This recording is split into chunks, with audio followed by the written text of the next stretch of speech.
لیکن پھر you turn بھی لے لینا ہے یہ بھی ایبسولوٹلی. لیکن ایران یو ٹرن نہیں لے رہا, ایران ڈٹا ہوا ہے, ایران ڈٹا ہوا ہے. اور ایک اور موقف جو انہوں نے انڈورس بھی کیا ہے بہرحال یہ پورے پروسیس میں جو پاکستان کا رول رہا ہے, اور جنگ کے خاتمے کے لیے امریکہ کے ساتھ نیک نیتی سے بات چیت کی ہے. 47 برس میں اعلیٰ ترین سطح پر مذاکرات ہوئے ہیں.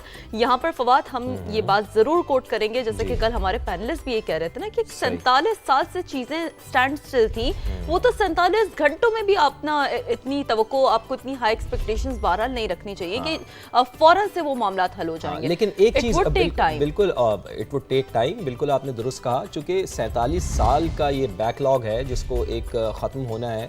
ان دونوں ممالک کو بٹھانا ہی اٹ سیلف بہت بڑی کامیابی ہے. اور اس سے بڑی کامیابی شیرین آپ یہ دیکھیں نا کہ خدا نہ خواستہ کل جے ڈی وینس اعلان کر دیتے کہ جی جنگ بندی ختم ہو گئی ہے, ڈونلڈ ٹرمپ آ کے تیش میں آ کے کہہ دیتے کہ جی جنگ بندی ختم ہو گئی ہے, لیکن کم از کم ایسا نہیں ہوا. یہ ایک بہت اچھی بات ہے.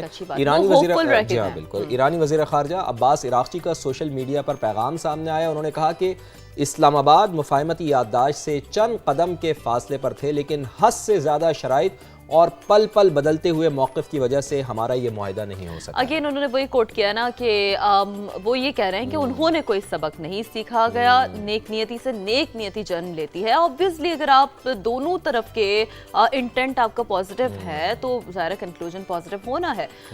تو بہرحال یہ ایک بڑا واضح موقف ایران کی جانب سے سامنے ہے. لیکن ایران کے اسپیکر اور مذاکراتی کمیٹی کے سربراہ محمد باقر کالیباف کا بھی جو کہنا تھا وہ بھی میرے خیال ہے ناظرین کو بتا دیتے ہیں. وہ کہتے ہیں کہ پاکستان میں انتہائی مفصل, سنجیدہ اور چیلنجز سے بھرپور مذاکرات کیے. ہم نے نیک نیتی سے بہترین تجاویز پیش کی جس کی بدولت مذاکرات میں کچھ پیش رفت ہوئی ہے. دیکھیں ہوپ انہوں نے یہاں بھی یہی دی ہے کہ پیش رفت ہوئی ہے, ڈیولپمنٹ ہوئی ہے. امریکہ کو یہ فیصلہ کرنا ہوگا کہ وہ ایران کا اعتماد جیتنے کے لیے تیار ہے یا نہیں. اور یہ بات نا فواد انہوں نے اسی تناظر میں کی کہ پہلے بھی آپ کو یاد ہوگا جب مذاکرات کے بالکل کلوز تھے, ٹھیک ہے, اور تب جو ہے وہ ہم نے دیکھا کہ جنگ چھڑ گئی تھی. عمان کی سربراہی میں یہ مذاکرات ہو رہے تھے, اور بالکل آپ کی بات درست ہے کہ جب مذاکرات کا کوئی نتیجہ آ رہا تھا, اور اس سے پہلے 2025 میں بھی آپ کو یاد ہوگا کہ جب امریکہ نے حملہ کیا تھا تو اس وقت بھی مذاکرات چل رہے تھے, اور جیسے ہی کوئی نتیجہ آنے والا تھا تو فوراً ہی ان مذاکرات کو ختم کر دیا گیا اور امریکہ کی جانب سے ایک اٹیک کر دیا.